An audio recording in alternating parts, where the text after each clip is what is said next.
So, I'm no Jill Sabule, and I don't have any profane songs for us to sing, but did want to tell a little bit of a story about how playing music and playing the mandolin has, over the past few years, made me a better librarian. So, about 6 years ago, I took a class at the Assabet Valley After Dark program out at their vocational school, and I learned the mandolin. It was a beginning mandolin fiddle class, and it interested me, so I took this class, and then I took the advanced class, and then I started to go to mandolin camps, because there are such things, and I then took some individual lessons with a really great teacher in Boston, and so over time I developed a love for this instrument and a few skills along the way. And about a year ago last September, a friend of mine had a birthday party. And for her party, she wanted to have an open mic at a pub downtown. And it was a fundraiser. And she said, you know, we've never heard you play the mandolin. You know, we've never heard you play or sing. And it's because I didn't ever do that in front of other people. And so it was her birthday, and I did.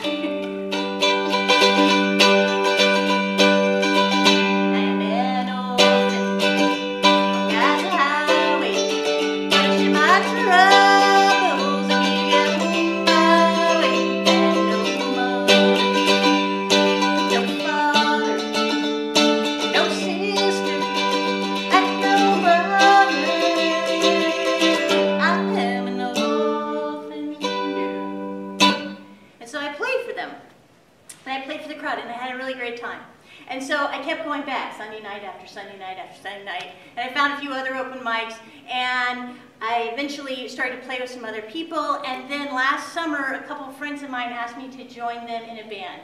And so at 49 years old of age, I entered my first band and started playing gigs. So lesson number 1 from playing the mandolin is you can teach an old dog new tricks. Lesson number 2, though, comes out of thinking about the library. And the library is changing as well.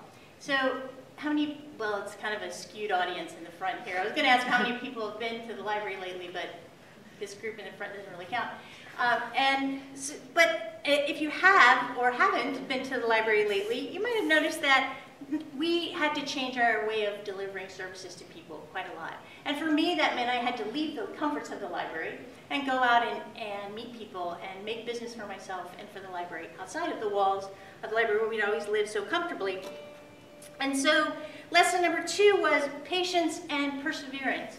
These are the kind of the keys to learning anything new. So in learning the mandolin, if you're learning scales, or you're learning arpeggios, or you're learning right-hand techniques, or left-hand techniques, or how to play solos, or how to play with other people, you have to have a lot of patience, and you have to have a lot of perseverance. And in the same way, when I go out and I talk to new people, I had to just keep talking. Like, what could I do? What could I bring? How could I help? And I had to just sort of say it over and over again.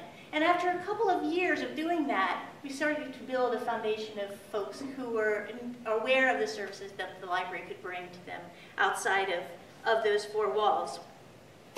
So the 3rd lesson I learned, though, comes back to being in the band, and that's performing.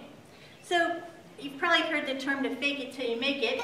When I didn't feel like talking to new people in a meeting, I made myself do it. When I was kind of shy about writing an email or making a contact with somebody I didn't know, I just did it anyway. And I just sort of faked these things over and over again until I actually one day woke up and realized I had a lot of confidence to do it on my own. And I started to know people, I started to talk to them very easily. And just like playing and performing in front of other people, the more you do it, the more confidence you gain, and you become better that way. So lesson number 4, practice. How to get to Carnegie Hall? Practice, practice, practice. Everybody has probably heard the saying, practice makes perfect. How many people have heard the saying, practice makes permanent?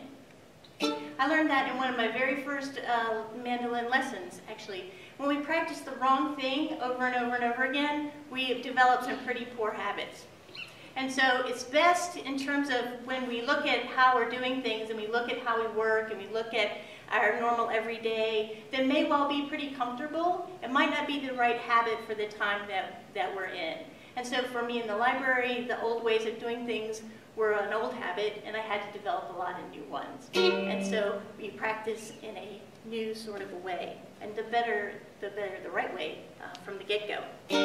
So finally, the last lesson I learned was to play, because you just have to play. We spend a heck of a lot of time working, and there's simply no reason in the world that working shouldn't be fun.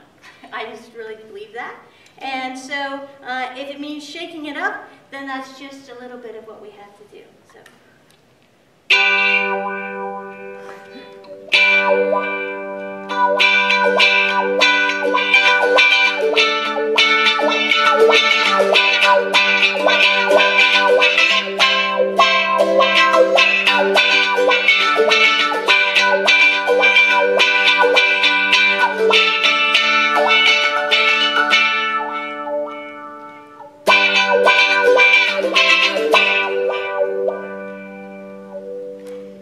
So with patience and performance, a little bit of practice, and a whole lot of play, work becomes a lot better, and you do your work a lot better, and it becomes a greater thing all the way around. So thanks very much.